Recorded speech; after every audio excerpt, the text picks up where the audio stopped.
Bienvenue dans cette nouvelle revue de moi-même Jetfire. Cette fois-ci, Airbus alias Blastoff de Warbartron. Regardez bien comment il est beau. Non, arrêtez, ça c'est la boîte. Et je vais être honnête, la boîte est très très belle. Écoutez, c'est pas une revue de boîte, c'est une revue de la figurine, mais sérieusement, ne mérite pas de se faire maganer. Elle est très belle, un très beau dessin. Warbartron ici écrit avec le gros robot. Vu de côté, ça a l'air d'être le grade. Warbartron 1 avec petit A.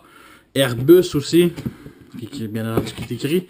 Et ici, c'est une bande dessinée. Un artwork du gros robot. Ça, c'est les pieds.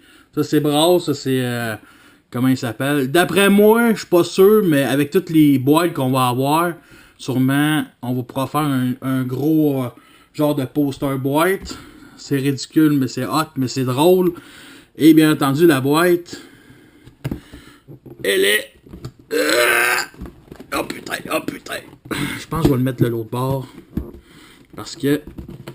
Putain. Yeah! Ah! Wow. Et nous avons notre Airbus. Il n'est pas dedans, bien entendu. Puis la boîte est virée à l'envers. Mais regardez le dessin, l'artwork. 15 ans et plus. C'est drôle. Avec un dessin, artwork, Facebook, Botron, Power. C'est pas mal basique. Ouais,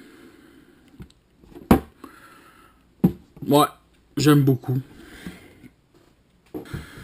Bien entendu, voici une petite BD avec les instructions. J'aime beaucoup. Il y a un artwork avec la puissance de feu violet. Écoute, ça reprend un peu l'image de la boîte. Megan, l'archéologiste, découvrait un ancien objet collé la clé de la vie. Et c'est étrange, qu'est-ce qui va se passer. Et on a une petite BD avec sûrement Swindle. Oui, c'est bien Swindle. Une petite BD sympa. C'est fait au Japon, d'après moi. Je connais rien des BD ben. C'est un artwork, volume 2. Bon, on va l'avoir avec Swindle. Swindle, c'est ça. On a l'instruction ici. Assez simple, vraiment cool en 3D. Puis on a bien entendu formé le bras.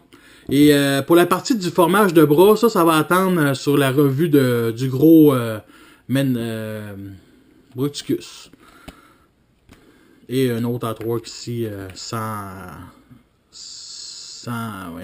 couleur, avec une petite bataille aérienne ici. On la voit mieux que ici. Et voici ce que vous attendez tous. Airbus alias Blastoff. Premièrement, les couleurs sont magnifiques. Un beau beige brun, plutôt brun, avec un mauve, un violet et un certain mauve foncé ici. Et pas mal assez basique comme couleur, j'aime beaucoup. Et je vais tout de suite expliquer mon point négatif. C'est mon exemplaire, ce n'est pas tous les Warbartron. Les Airbus que j'ai vu en revue. Cette partie-là ici est très lousse. Fait qu'il faut que je l'accroche un petit peu pour faire ça comme ça. Sinon, si ça me tape trop ses nerfs, je plie cette partie-là et je la mets comme ça. C'est un peu laid, mais je trouve ça quand même cool. Ça règle un peu ce défaut-là. Honnêtement, c'est le seul défaut que j'ai, puis c'est pas un défaut basé sur la figurine. Je trouve qu'il y a extrêmement aucun défaut vraiment en mode alternatif. C'est carrément une classe de voyageur. Et je vais vous comparer avec Onslaught, qui est un Ultra, qui est quand même assez gros. Astrotrain, qui est un Deluxe. Et bien entendu, Blastoff, mode cybertronien, Fall of Cybertron. Que j'aime beaucoup. Je l'ai pogné sur BBTS, bien entendu. Il y a pas mal de gimmicks qu'on peut faire, si bien entendu, ces fusils ici. Mettre ça comme ça. Et on les met ici comme ça. Faut que ce soit un mode attaque. Là, avant toute chose, je vais les placer les ailes comme ça, là, parce que ça me tape ses nerfs. Vraiment. Et ça fait un genre de mode attaque. On peut bien entendu avancer les canons. C'est surtout plus pour le mode robot. Je trouve ça quand même qu'il y a de la gueule. Sinon, on peut les replacer ici ou ici. C'est à peu près la même place. Et on peut faire un genre de mode alternatif. Steel Force. J'aurais pas Cybertronien, mais on peut mettre les ailes. Ces parties-là, c'est les roquettes. On peut les mettre ici comme ça. Je vais vous montrer ça. Comme ça.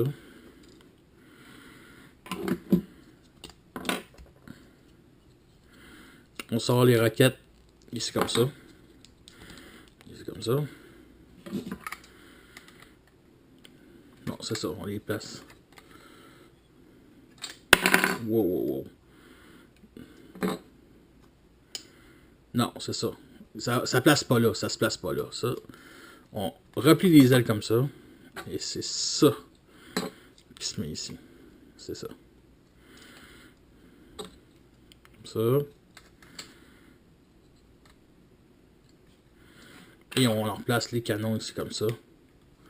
Écoute, ça fait un genre de chasseur de l'espace qui a quand même de l'allure. Moi, je l'aime bien. J'aime bien ça de même. C'est un peu bizarre, mais écoutez, pas plus qu'il faut. On va commencer la transformation. Et avant tout de commencer la transformation, je vais te parler des points négatifs. Il y a une chose qui me dérange et qui se détache facilement, c'est cette partie-là. OK? Et honnêtement, je trouve que il n'y a aucune raison qu'elle se détache. C'est sûrement pour faire une combinaison de gun du gros robot. Mais sérieusement, ça se détache assez facilement parce que cette partie-là ici est trop mince. Il aurait fallu, vu que c'est quand même assez large, il aurait fallu un petit peu plus de profondeur. Parce qu'elle se détache beaucoup trop facilement. On va commencer la transformation. On va replier ici les roues. On va sortir, on va enlever les armes. Comme ceci. L'idéal, ça serait d'enlever les ailes. Mais je vais checker combien de temps ça me t'offre. On en replie les ailes comme ça. Comme ça. Même chose, on replie cette petite aile-là. Et on replie ici comme ça. Pour se mettre en arrière. Là, on tire pour former les jambes. On sépare.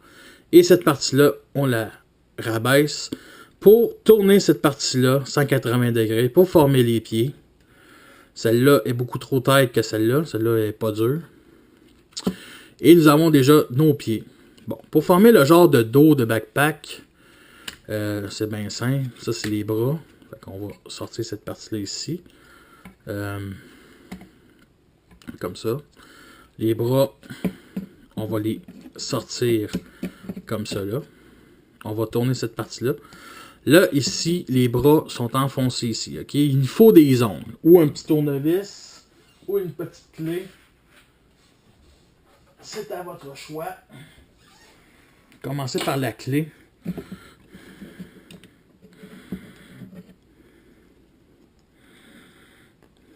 L'idéal aussi, c'est de pousser ici cette partie-là pour que le bras sorte. C'est très très tight.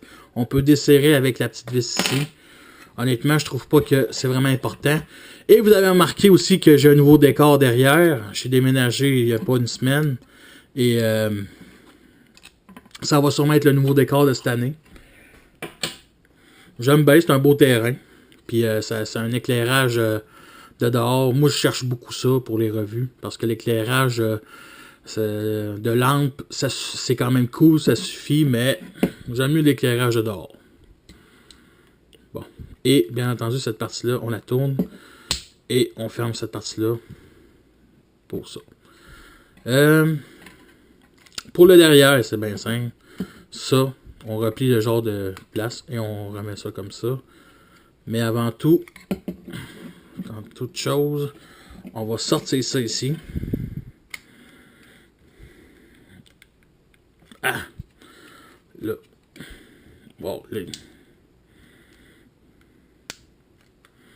Là, il y a quelque chose qui fait que... Bon, c'est déclipsé tout seul.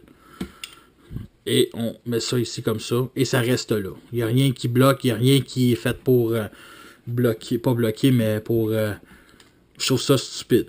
Sérieusement, là, il aurait pu mettre quelque chose qui bloque ou qui s'accroche. Tu sais, les compagnies tiers, là... Mais c'est pas plus grave que ça. C'est pas un point négatif. Et bien entendu, les parties d'épaule, qu'on ne fait que tourner comme ça. Est-ce que le bajoint va toffer? Oh oui, le bajoint est toffé. Bon. On peut mettre les épaules comme ça. Et nous avons la tête de Blastoff. Et c'est ce qui fait que j'aime beaucoup l'éclairage de dehors. C'est qu'on nous montre tout de suite le light piping, la puissance du light piping. Et vraiment. On peut mettre ces roquettes ici comme ça. Sur ses bras. Ce que j'aime beaucoup. Ce qui ça lui donne un look beaucoup plus agressif et soldat ailé. Et bien entendu, on peut mettre ces fusils ici. Comme ça. Et nous avons notre Airbus alias Blastoff. Comme vous avez remarqué, j'ai mis les ailes ici comme ça. Je les ai un peu tightées. C'est un peu tight, mais il n'y a aucune connexion. J'ai vu une photo sur internet. Et je trouve que ça lui fait quand même bien. Ça fait un petit look à les Seekers. Avec les roquettes aussi qui sortent ici. Ça fait beau. Ça fait magnifique. Sinon, on peut enlever ça en tirant dessus. De même ou en levant plus vers le haut. On remet ça comme du monde. Et bien entendu, ces missiles-là, Blastoff n'est pas obligé de toujours les mettre sur ses épaules. Sur ses épaules, excusez, sur ses bras. Ça se met ici comme ça, comme en mode alternatif. Sa position en mode alternatif. Comme ça à peu près. On descend un petit peu le talon et on met ici comme ça. Et comme ceci. On remet le talon à la bonne place. Comme ceci. Bon, ça y est.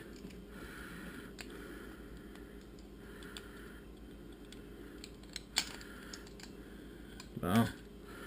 Je vais pas trop parler de ça, mais il y a un point négatif vraiment. C'est ces parties-là ici, justement, qui viennent de se détacher. Je sais pas, mais j'avais pensé le coller, mais il aurait dû être collé parce qu'il a l'air d'avoir aucune autre option, mais il a l'air d'avoir une petite connexion ici. C'est sûrement pour le gros gun de Warburton, du Bructicus. Mais si c'est pour rien, quand je vais avoir les 5 membres, je vais le coller si ça fait rien. Comme vous voyez, on peut les mettre ici. Ça fait un peu dur, ça positionne un peu les bras, mais ça libère les bras, bien entendu. Et bien entendu, ces armes-là, on peut les mettre ici comme ça, ci. Et peut se battre à coups de poing sur la gueule. Ça, Blastoff, ça serait cool de sa part de se battre au coup de poing sur la gueule, parce que Blastoff est un véhicule aérien, fait qu'il peut se sauver comme il veut. Une petite comparaison avec Onslaught de classe Ultra, qui est une bonne tête au-dessus. Honnêtement, j'aime beaucoup les deux ensemble. Vraiment, c'est quelque chose de vraiment cool. Lui, il n'y a rien ici. Et bien entendu, son Deluxe de Fall of Cybertron, qui est très différent. Je parle de la couleur, les membres, tout ça. Les épaules qui sont assez larges au moins. Les canons qui peuvent se mettre sur le côté. En part ça, il n'y a aucune vraiment... il n'y a rien de vraiment semblable. Des minces jambes, lui il a des jambes assez larges. Il n'y a pas grand chose de vraiment pareil.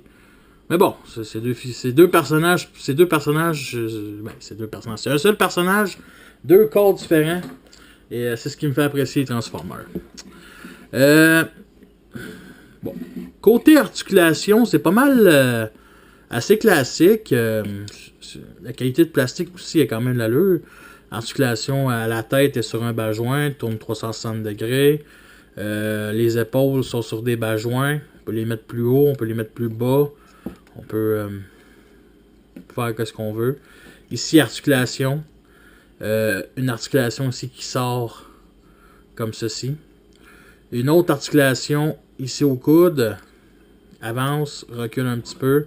Et la main 360 degrés. Et bien entendu, la main s'ouvre comme ça. Le torse ici bouge 360 degrés. 360 degrés? Non, excusez. C'est pas 360 degrés. Ça fait le tour de la taille, mais reste coincé pareil.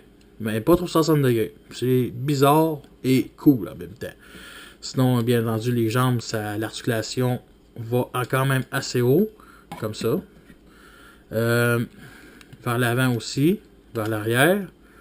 Cette partie-là, on peut la relever pour que ça soit, pour qu'il donne un coup de pied dans les couilles. Sinon, articulation au genou aussi, en avant, en arrière. Les pieds sont un bas joint et j'avais déjà fait une photo sur les positions. À peu près comme ça.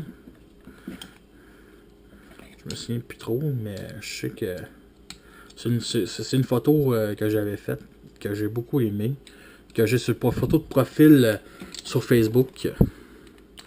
Pour ceux qui veulent me rajouter. Il se met comme ça, comme ça. On le met comme ceci, un peu comme position du... Ils sont comme ça. Wow, wow, wow, wow, wow, wow, wow, wow, wow. Et comme je disais, cette foutue partie-là s'enlève toujours. Par contre, on le remet. C'est sûr que l'idéal, on peut les enlever. Pour que ça fait des jambes moins massifs. Mais j'aime mieux que ça reste en place. Une petite position comme ça, moi j'aime bien. C'est en articulation assez pas payée. Le backpack, par contre, j'avoue que c'est assez léger. C'est pas catastrophique, mais c'est assez léger. Il n'y a rien ici qui clipse. Mais j'ai vraiment rien à dire côté négatif sur ce mode robot-là. Retour de la transformation en mode navette spatiale. Et pour celle-là, on va finalement enlever les foutues ailes qui m'énervent. Je me fais plaisir aujourd'hui. Puis, bon, c'est assez bien simple. Bien entendu, on ramène les bras ici comme ça. Comme ça, comme ça. Bon, comme ceci.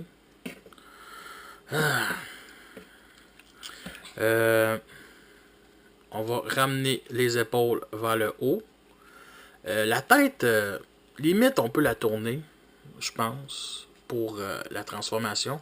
Parce que tout à l'heure, je l'ai vu en mode navette, puis la tête, on la voyait quand même bien, parce que c'est pas trop caché ici, malheureusement.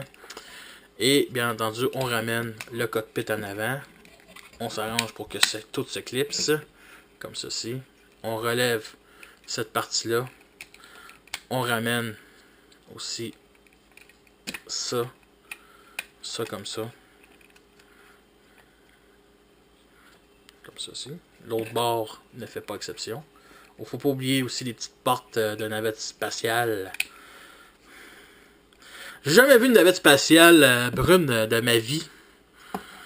Je pense que personne n'en a vu une. C'est vraiment un concept.